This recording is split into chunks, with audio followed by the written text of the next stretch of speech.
everybody, and a warm welcome to the latest Original Thinkers podcast here at Alliance Manchester Business School. My name is Jim Pendrill. I'm the Research Communications Lead here at the school. Today, I'm delighted to be joined to my left by Anna Gilchrist and by Katie Jo Luxton. And we're here today to talk about driving biodiversity recovery through business action. Before we proceed any further, I'm going to ask both of you to introduce yourselves and talk briefly about yourselves. Katie Jo.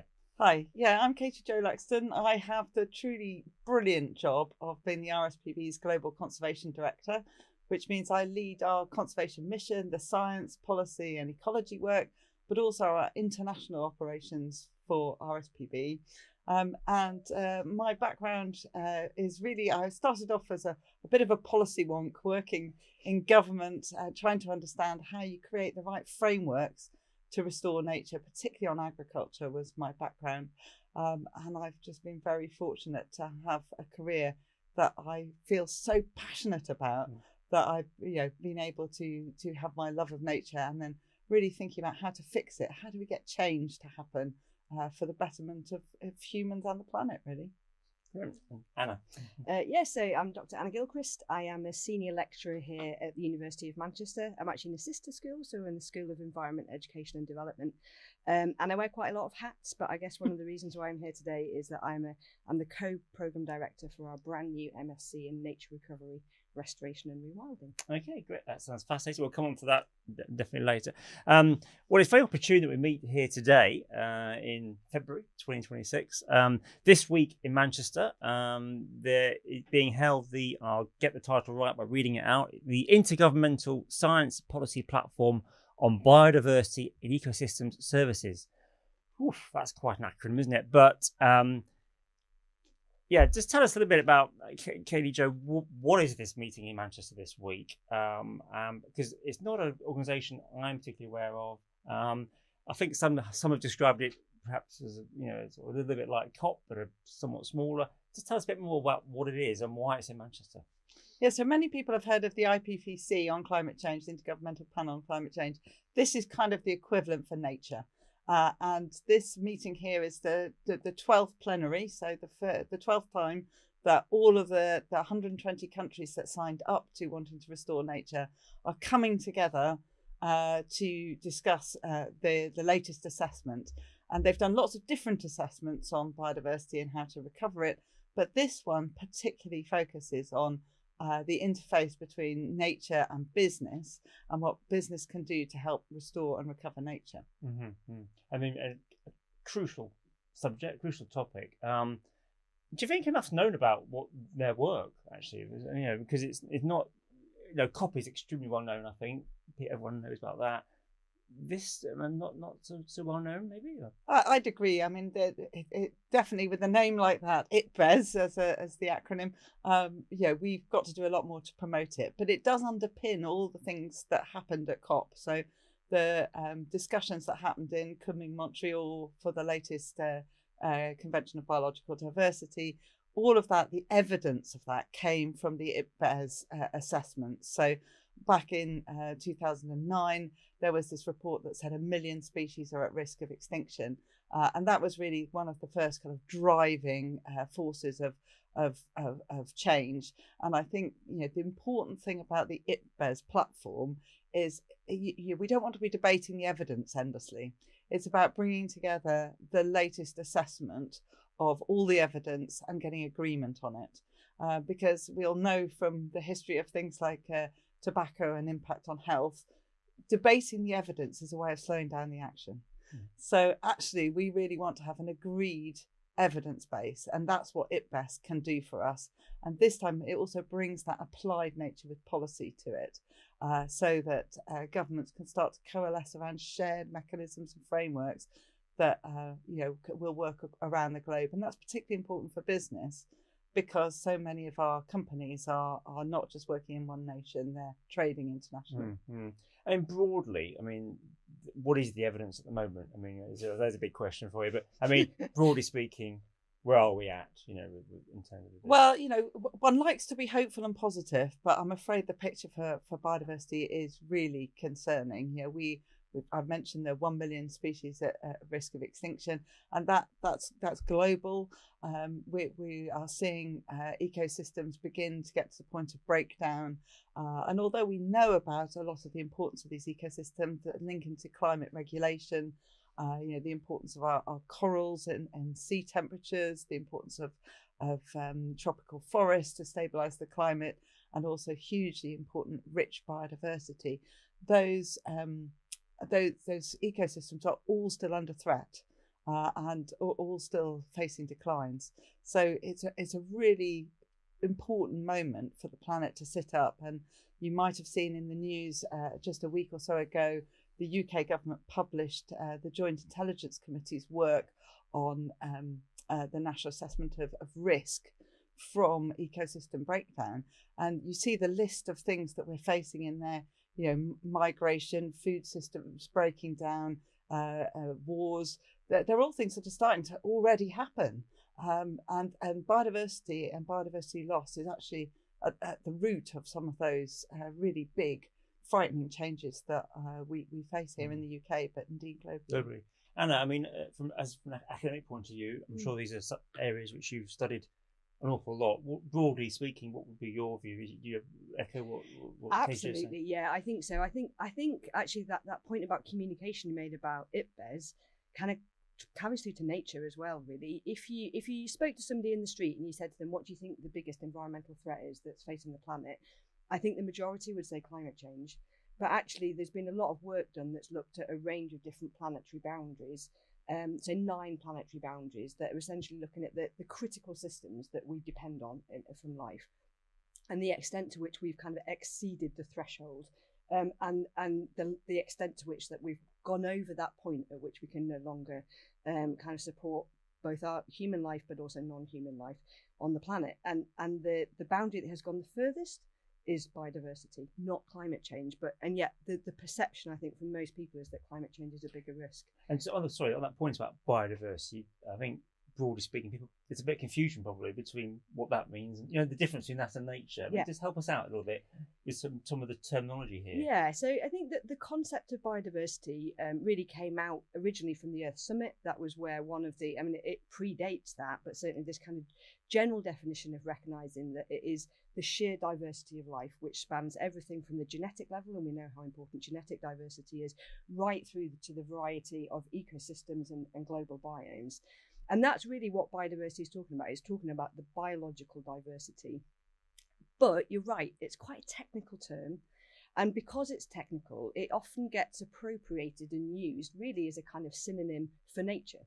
And actually, I'm a big advocate for just using the word nature, because I think everybody knows what that means. I think it's important that we recognise that we are nature. Humans are just part of nature.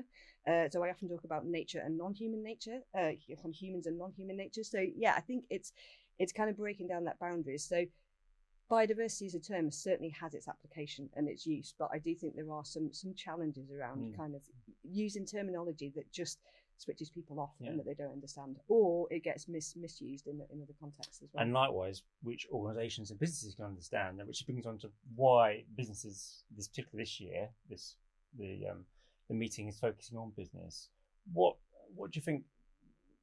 What they hope to achieve by focus on business? I mean, is it sort of a toolkit to businesses, or giving business an idea thing to think about? Why the focus on business? So I think one of the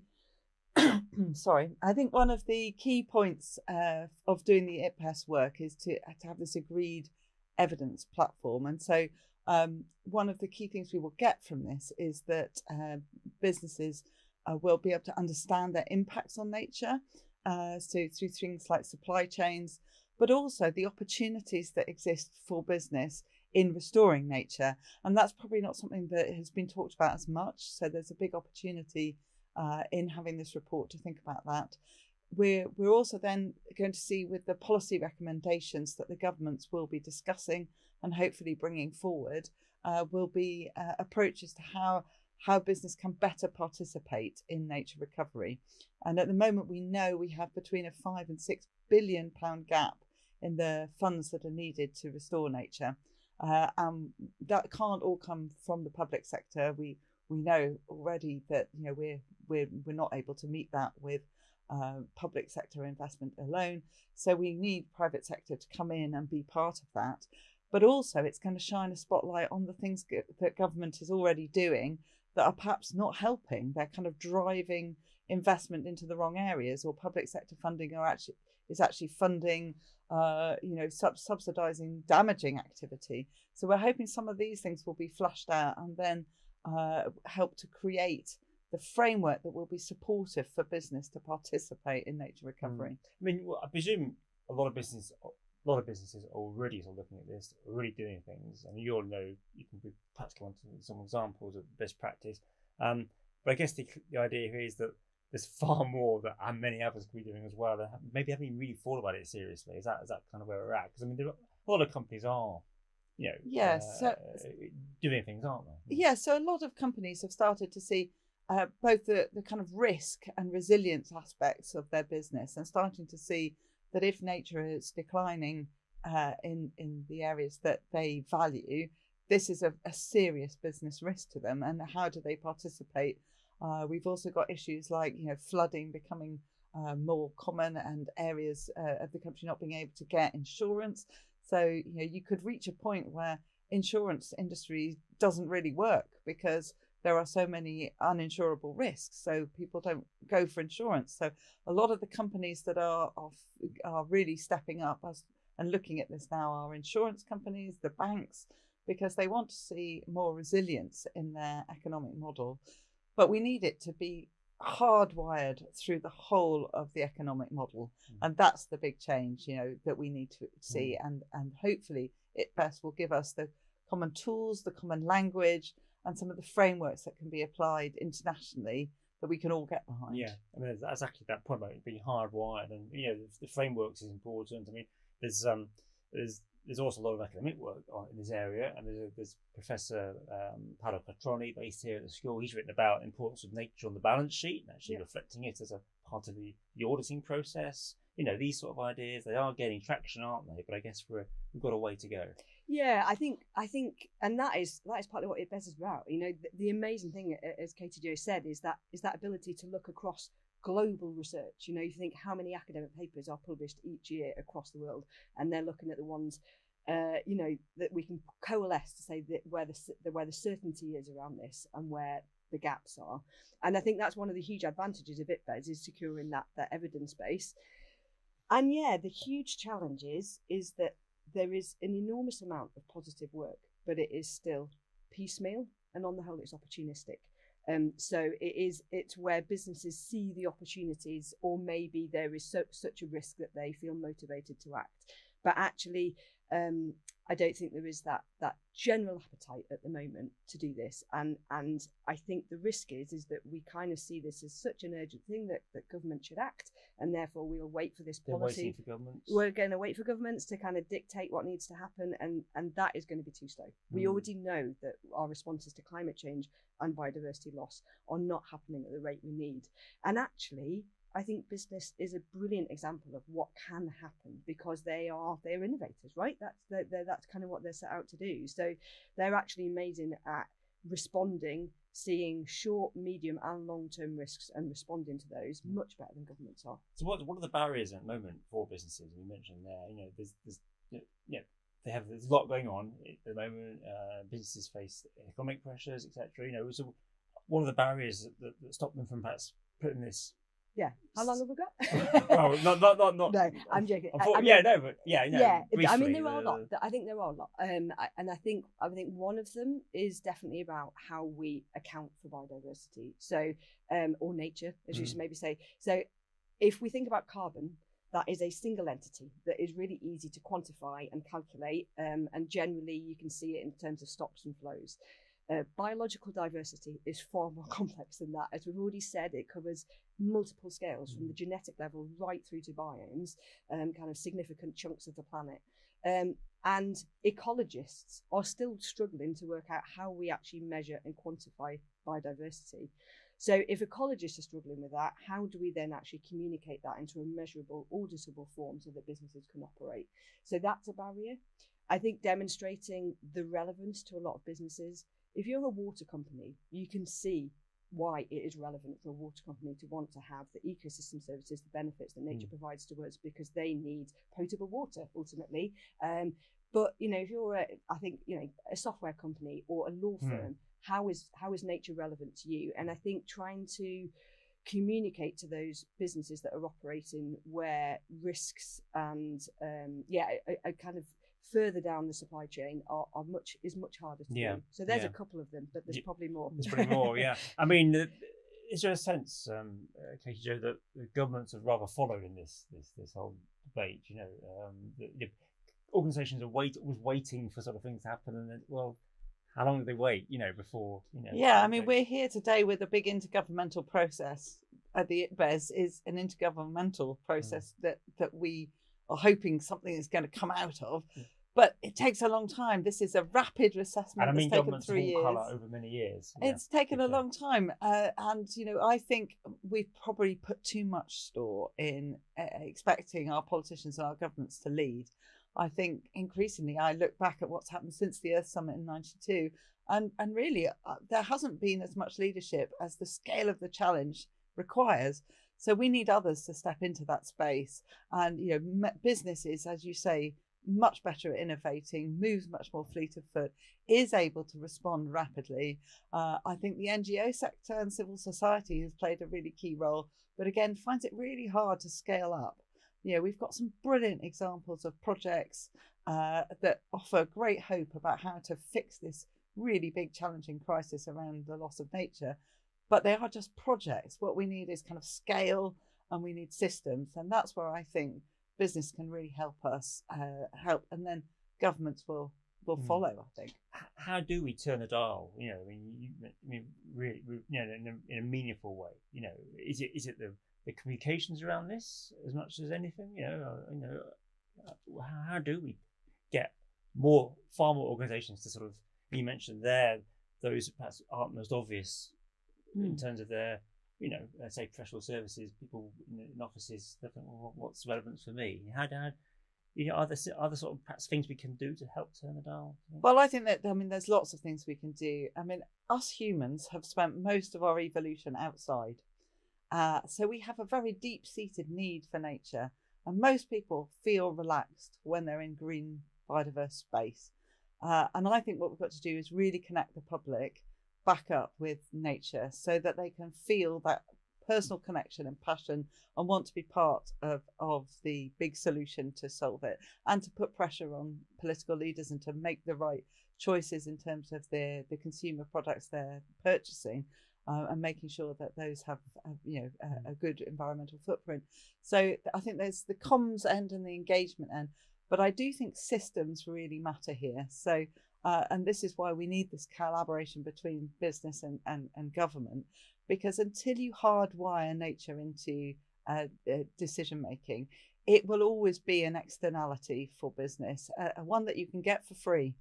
And so why would you pay extra for it? Why would you make that reinvestment?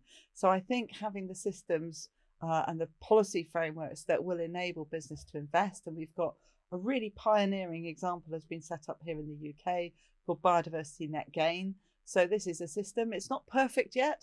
There are issues with the metrics and all those kind of things. But the idea is that as developers building new developments, properties or infrastructure have an impact on biodiversity, we're trying to quantify that at the footprint level on the ground, and then creating a framework for investment back into nature. Now that market is just beginning. It's really nascent, but it offers tremendous opportunities to restore nature here in the UK and potentially internationally if there became an international framework for biodiversity net gain. Yeah. You do hear a lot about the building industry doing a lot of proactive, stuff, don't you, in this whole area? I've read, I was reading about was it Swift Bricks? That's perhaps one example, but there are things going on, aren't there? There are things, and again, this is a demonstration of where business can innovate. So the development of nature-friendly kind of products, essentially, that are providing habitats for biodiversity in the built development area. they've been developed. At the moment, the policy is slow to follow, but the green-minded businesses and developers are taking those on board, and they're actually really looking forward to implementing those. And we've just seen with the Scottish Government last week, they finally passed the legislation that means that Swift bricks will be put into all new developments. But it was actually that means for the purposes of the field, that's bricks which which basically are providing a very small gap, which replicates the habitats that swifts would normally nest in. And actually, they used to do that underneath the kind of roofs of houses, but kind of plastic fascias have meant that is no longer possible. So by putting these, and they're put into it's much better than boxes, which will degrade over time and need to be replaced. These are just installed in it's just one small example, isn't it? And if I can extend that out, so RSPB has been working with Barrett Redrow around development they've got near Aylesbury called Kingsbrook, trying to look at how you can bring nature right into the heart of a development with waterways and sustainable urban drainage. Because the other thing that swifts are really struggling with is not just places to nest, it's also the insect life that they feed off. And we have got so much less insect life. I mean, certainly as a kid, I remember in the dark with the headlights, it was thick with insects. Now you don't see that so much. So actually it's the food source for the swifts. So we really need to make sure that around those developments, we have got water bodies and seed sources and insect sources, as well as the homes. And we need to be thinking in the round. So those are some of the examples we need to be thinking about. But I'd also be keen to think about, with the agricultural industry, what does that mean in terms of pesticide use as well? So we need to think more broadly, across all of the industries and how they can play their part in restoring nature. Sorry to interrupt. I mean, just finally, the MSc you mentioned. I mean, we're here sat in university.